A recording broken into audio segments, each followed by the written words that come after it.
Santiago de Compostela, ciudad de piedra, de lluvia, de santos y peregrinos, una ciudad donde las paredes son gruesas y los secretos se guardan bajo llave.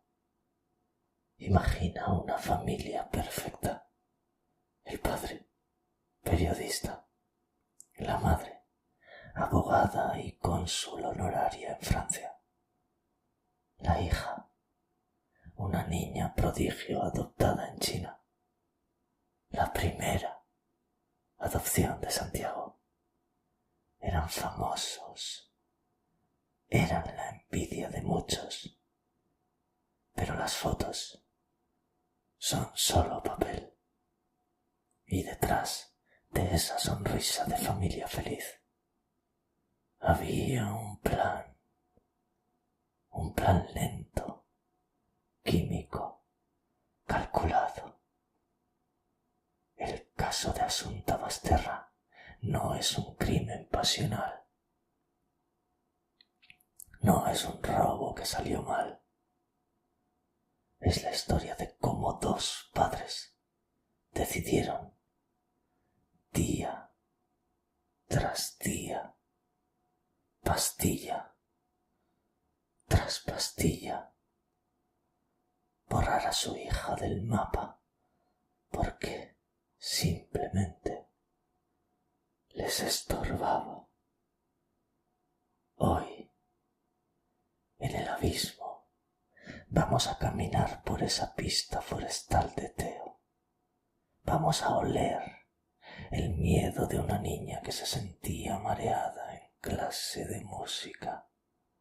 Y vamos a mirar a los ojos a dos de los asesinos más fríos de la historia de España.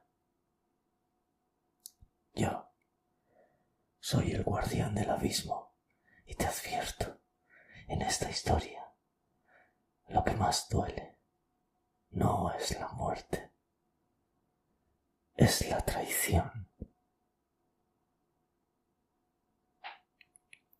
Asunta Jong Fang, ese era su nombre original. Llegó a Galicia con menos de un año. Pobrecita. Rosario Porto y Alfonso Basterra la presentaron al mundo como su mayor logro y la trataron como tal. Pero Asunta no tenía infancia, tenía agenda: piano, violín, ballet, clases de chino a tal hora, de inglés a cual hora, francés, etc. Era brillante, sacaba notazas, pero quienes la conocían bien veían algo más. Veían soledad. Era una niña querida, mientras cumpliera su función de hija perfecta. Pero cuando llegó a la preadolescencia, a los 12 años, las cosas cambiaron. Sus padres, Rosario y Alfonso, se separaron y de repente esa niña que había sido el centro de su universo se convirtió en una carga, en un testigo incómodo de sus vidas rotas. Antes de morir, Asunta pidió ayuda. A su manera, pero lo hizo. Ocurrió algo en julio de 2013, 2 meses antes del crimen. Un episodio oscuro que la policía cree que fue un ensayo. Una noche, Rosario, la madre, llama a sus amigas. Está histérica. Dice que un hombre vestido de negro, de látex ha entrado en el piso y ha intentado estrangular a Asunta en su cama. Dice que ella lo espantó y el hombre huyó. Pero aquí viene lo terrorífico. Rosario no llamó a la policía, no denunció nada. Fue a la comisaría a preguntar algo y se fue sin poner la denuncia. ¿Quién demonios no denuncia si intentan matar a su hija? En su propia cama. Asunta le contó a sus amigas: alguien ha intentado matarme hoy. Nadie le dio importancia. Pensaron que era una pesadilla. Hoy sabemos que probablemente no fue un intruso. Probablemente esa noche sus padres ya tenían los guantes puestos. Durante todo el verano pasó algo más. Asunta empezó a estar rara. Iba a clase de música y no podía tocar el violín. Se dormía de pie, no coordinaba. Le decía a sus profesores: es que mi madre me da unos polvos blancos que saben fatal. Me quieren engañar, llegó a decir en una ocasión. Los padres decían que era alergia, que le daban antihistamínicos fuertes. Mentira. La investigación descubrió después que Alfonso Basterra había ido a varias farmacias de Santiago. Compraba cajas y cajas de lorazepam, Orfidal, un sedante muy potente. Hizo acopio. Menudo cabrón. Llegó a comprar más de 170 pastillas en pocas semanas. Estaban drogando a la pobre niña. La estaban apagando poco a poco, preparándola, probando las dosis. Malditos monstruos. Llegamos al día. Sábado, 21 de septiembre de 2013. Comen los tres juntos en el piso de Alfonso. Él cocina. Y en esa comida le meten una dosis masiva. La autopsia reveló que Asunta tenía en su cuerpo el equivalente a 27 pastillas de Orfidal. 27 pastillas en el cuerpo de una niña. Eso dejaría en coma a un adulto bien fuerte. Así que una niña de 12 años la dejó completamente indefensa, como un muñeco de trapo. Después de comer, Asunta se va a casa de su madre. A las 6:15, una cámara de seguridad capta el Mercedes de Rosario yendo hacia la casa de campo situada en Teo. En el asiento del copiloto se ve una figura pequeña. Es Asunta. Va drogada, probablemente inconsciente.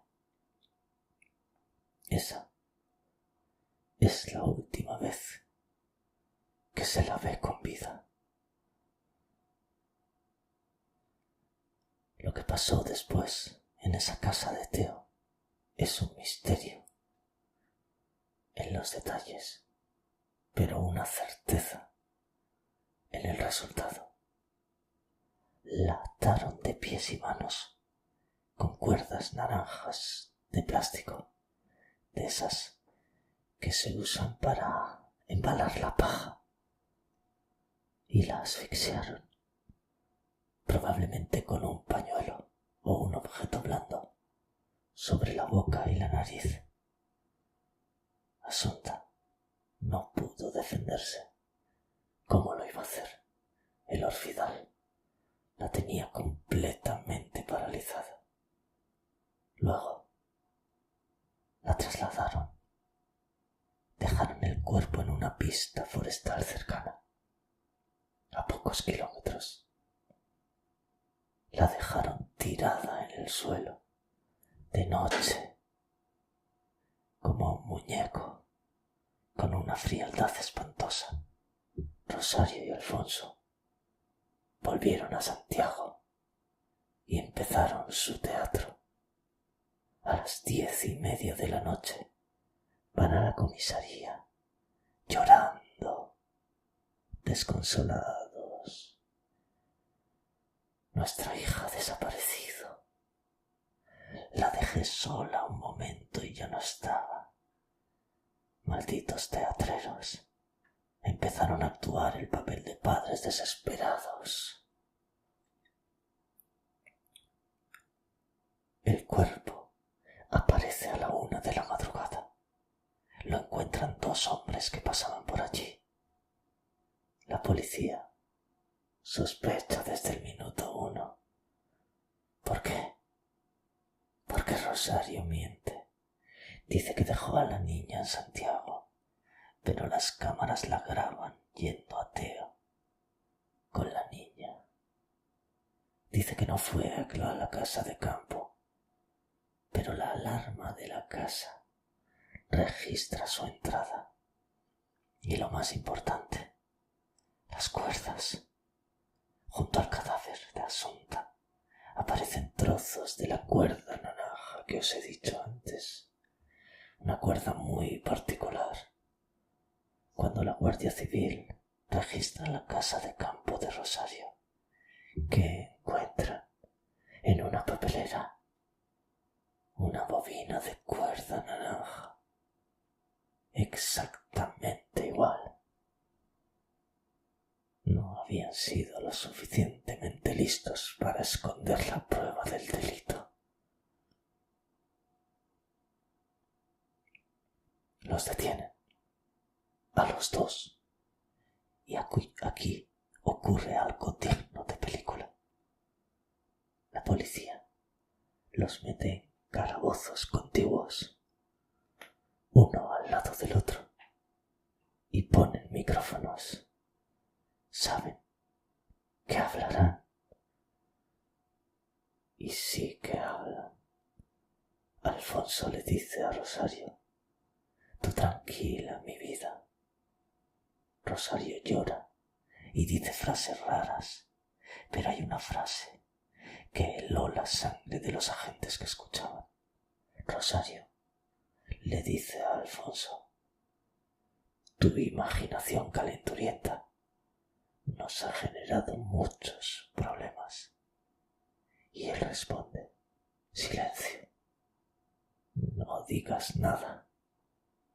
Nunca confesaron explícitamente en esas grabaciones, pero hablaban como cómplices. No hablaban de buscar al asesino, hablaban de coartadas, hablaban de qué sabía la policía. Así que estaba más que claro. El juicio fue muy mediático. Toda España miraba. El jurado popular lo tuvo claro. Culpables. Culpables. 18 años de prisión para cada uno. Pero quedó una pregunta en el aire. La pregunta del millón. ¿Por qué? ¿Por qué? Eran ricos. Podían haberla enviado a un internado en Suiza si les molestaba. Podían haber cedido la custodia. ¿Por qué hacer lo que hicieron? Se habló de todo. ¿Sabía Asunta algún secreto oscuro de los padres? Quizá relacionado con el abuelo, que había fallecido meses antes. ¿Tenían ellos algo que ver? Era un estorbo para la nueva vida de Rosario, que quería sentirse libre y joven de nuevo. Era un pacto suicida de ambos padres, que al final solo cumplieron con la niña. Nunca lo sabremos. El pacto de silencio entre Rosario y Alfonso fue de acero. La historia terminó en 2 actos. Primero, Rosario no soportó la cárcel, o no soportó la culpa, o la soledad. Después de varios intentos, el 18 de noviembre de 2020, se ahorcó en la cárcel de Brieva. Se llevó la verdad a la tumba. Ni una carta, ni una nota. Silencio. Espero que la culpa te acompañe por toda la eternidad. Segundo, Alfonso sigue vivo. Sigue en la cárcel de Teiseiro. Sigue diciendo que es inocente. Es un hombre que vive en su propia realidad, leyendo, escribiendo, ignorando que el mundo entero sabe lo que hizo. El caso Asunta nos aterroriza porque rompe el tabú más sagrado de la naturaleza, que los padres deben proteger a sus hijos. Asunta buscaba esa protección en las mismas manos que le daban el veneno. Subió al coche con la mujer que la iba a llevar al matadero. Confió porque eran sus malditos padres. Y esa traición, criaturas, es más fría que la piedra de Santiago. A veces el monstruo no está debajo de la cama. El monstruo te prepara la cena y te arropa por las noches. Yo soy el guardián del abismo.